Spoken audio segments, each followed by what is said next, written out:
पहले नेताओं के दिल बड़ा हुआ करते थे, लेकिन आज सीना बड़ा होता है और दिल छोटा हो गया है। नहीं तो एक दौर वो भी था जब राजीव गांधी ने अटल बिहारी वाजपेयी को भारत का प्रतिनिधित्व करने के लिए यूएन भेजा, और एक आज का टाइम है कि महामानव को पुतिन से राहुल गांधी को मिलाने में डर लगता है, जबकि रसिया के साथ भारत की जो दोस्ती है उसकी नींव खुद नेहरू जी ने रखी। सबसे इंपॉर्टेंट बात यह है कि देश में भाजपा को कम से कम ये तो अब इस मुगालते में नहीं जीना चाहिए कि भाजपा देश है।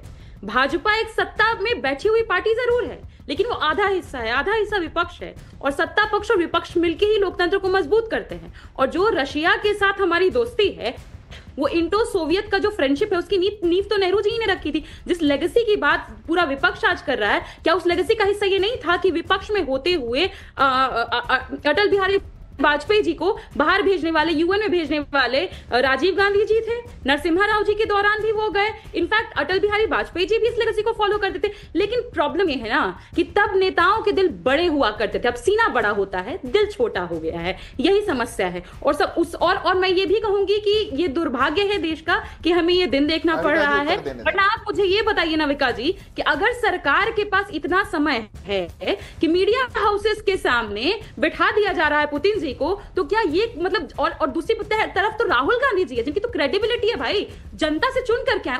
वाकई पुतिन भारत आए, उनके साथ मोदी जी ने अपने समर्थित चैनलों के इंटरव्यू का बंदोबस्त करवाया, लेकिन राहुल गांधी से मुलाकात में कैसे हिचकिचाहट, जबकि अब से पहले की सरकारें चाहे वो बीजेपी की रही हो या फिर कांग्रेस की, खुद अगर व्लादिमीर पुतिन ही भारत दौरे पर आए हैं तब इस परंपरा का पालन हुआ है। विपक्ष के नेताओं से बाकायदा मुलाकात होती थी, चर्चा होती थी। नहीं, मोदी सरकार को ना जाने ऐसा कौन सा डर खाया जा रहा है जो सालों से चली आ रही परंपराओं को तोड़ने पर लगी हुई है। व्लादिमीर पुतिन पहली बार भारतीय दौरे पर राष्ट्रपति बनने के बाद 2 से 5 अक्टूबर 2000 में आए। अटल बिहारी वाजपेयी, बीजेपी के ही अटल बिहारी वाजपेयी, एनडीए की सरकार थी ना, प्रधानमंत्री थे। विपक्ष की नेता सोनिया गांधी थी, मुलाकात हुई। फिर 2002 3 से 5 अक्टूबर, वही अक्टूबर के महीने में आए, फिर सोनिया गांधी से मुलाकात हुई। फिर 3 से 5 दिसंबर 2004 तो मनमोहन सिंह नेता प्रतिपक्ष थे, प्रधानमंत्री थे, नेता प्रतिपक्ष बीजेपी का, मुलाकात हुई। ये सब जगह मुलाकात हो रही थी। थोड़ा सा मैं और आपको जानकारी दे दूं, लाल कृष्ण आडवाणी से मुलाकात हुई।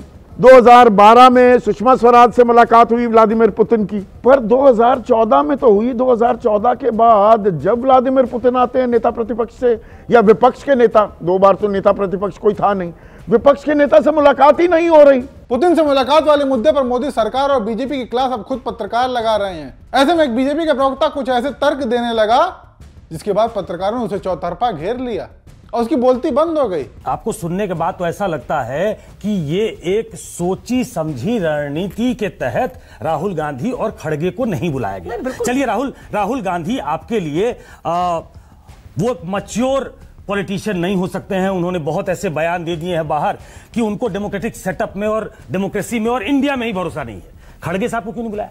नहीं, मैं ऐसा मानता हूं कि मैंने बिल्कुल ऐसा कहा नहीं कि हमने कोई प्लान्ड तरीके से नहीं बुलाया। मैं मानता हूं कि एक तो जो प्रेसिडेंट सेक्रेटेरिएट है along with the in house department, ये लोग इसको तय करते हैं। डिनर उनका है, उन्होंने तय किया है, पूरे तरीके से रिस्पॉन्सिबिलिटी लाइज विद देम। मैं ऐसा मानता हूं कि उन्होंने जो निर्णय लिया होगा वो देश हित में ही लिया होगा, उसमें कोई ऐसी परेशानी नहीं है। लेकिन लोगों को सोचना चाहिए कि लीडर ऑफ ऑपोजिशन कोई ये टी शर्ट पहन के ट्रांस पार्टी वाला पद नहीं है, देश का बड़ा संवैधानिक पद है। अब आप बाहर जा, मैं तो बता रहा हूं ना, ये जो डिसीजन है ये प्रेसिडेंट सेक्रेटेरिएट का लिया हुआ है। उन्होंने लिस्ट जारी की होगी, उन्होंने बुलाया। और दूसरी, जहां तक बात बार बार हो रहा है शशि थरूर जी को क्यों बुलाया, जाहिर है वो इस समय जो है फॉरेन अफेयर्स के स्टैंडिंग कमेटी के जो चेयरमैन है एज ऑफ नाउ, तो मैं मानता हूं उनको जानकारी है और इसका अधिकार। 6 महीने पहले तक शिवम त्यागी कांग्रेस पेट्रियोटिक पार्टी थी। ऑपरेशन सिंदूर नहीं, आपने उसका अभी आपने एग्जांपल दिया कि भाई ऑपरेशन सिंदूर में आपने कांग्रेस के सांसदों को भी भेजा, आपने अगर ओवैसी को भेजा तो 6 महीने पहले तक कांग्रेस पेट्रियोटिक थी, देशभक्त थी, और 6 महीने बाद कांग्रेस का सबसे बड़ा नेता दरअसल आपको देशद्रोही दिखाई देने लगा। तो एंटी इंडिया स्टेटमेंट देते हैं विदेश की धरती पर। अच्छे लोग देश में हर तरफ है ना, तभी तो वो हमारी तरफ आते रहते हैं। जितने भी अच्छे लोग हैं वो इधर आ जाते हैं, धीरे धीरे और भी आ जाएंगे। मैं तो सिर्फ एक ही चीज कहना चाहता हूं कि यहां विषय बहुत साफ है। आपको अगर एलओपी की तरह व्यवहार करना है तो कृपया करके, और पूर्व के एलओपी से अपने आप को अलाइन करना है कि अटल जी ने ये कहा, उसने ये कहा, तो कृपया करके हिंदुस्तान के प्रति व्यवहार भी ऐसा रखिए। तो यानी भाई इस झूठी स्टेटमेंट चीजें से नहीं तो हुई। शिवम, इस स्टेटमेंट से तो आपके जाहिर है कि आपने प्रिकॉशनरी मेजर लिया। बीजेपी प्रवक्ता की क्लास यहीं खत्म नहीं होती। एक और वरिष्ठ पत्रकार हैं, उन्होंने तो बीच डिबेट में बीजेपी प्रवक्ता की तो क्लास लगाई ही लगाई, साथ ही बीच बीच में उछल कूद करने वाले गोदी एंकर को भी गजब लपेट लिया। गौरव भाटिया एक बड़े वकील हैं, लेकिन आज अपने आर्गुमेंट में, बहस में बहुत गलती कर गए। ये पहले बोले कि राहुल गांधी तो एकदम नकारा है, उसको तो मिलना ही नहीं चाहिए, मिलने देना भी नहीं चाहिए।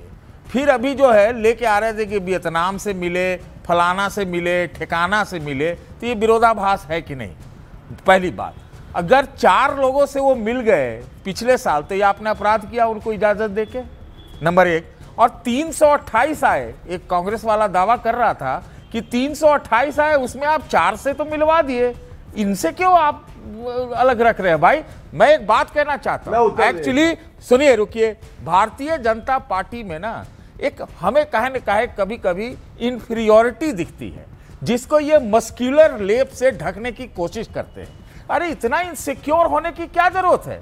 उनके बाप दादाओं ने ही तो भाई भारत के लिए संबंध बनाए थे रूस से, तो रहने दो। अरे उसके यहाँ तो डेमोक्रेसी भी नहीं है, कम से कम हम तो चमकाएंगे ना उनके सामने कि भैया लो, हमारे यहाँ सब एक साथ है। वाकई इससे हमारे देश की एकता दिखाई देती है। लेकिन अंत में सवाल यही उठता है कि आखिर सरकार को किस बात का डर था जो उसने पुतिन से राहुल गांधी को मिलने का अवसर नहीं दिया।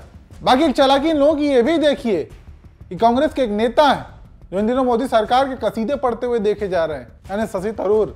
उनको मोदी सरकार ने डिनर के लिए आमंत्रित किया, लेकिन राहुल गांधी को इन्वाइट नहीं किया गया। ऐसे में कुछ लोगों ने सवाल ये भी उठाया कि एक बार को मोदी सरकार को राहुल गांधी से कुछ दिक्कत हो सकती है, लेकिन मल्लिकार्जुन खड़गे से कैसी दिक्कत?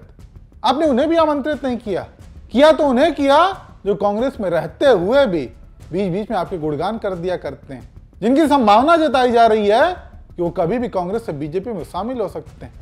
उसमें भी पेंच यहां फंस रहा है कि राज्यसभा सीट चली जाएगी, क्योंकि अगर कांग्रेस थरूर को बाहर का रास्ता दिखाती है तो थरूर के पास राज्यसभा की सदस्यता बरकरार रहेगी। लेकिन अगर वो खुद पार्टी से इस्तीफा देते हैं तब वो अपनी सांसदीय हाथ से गवा देंगे।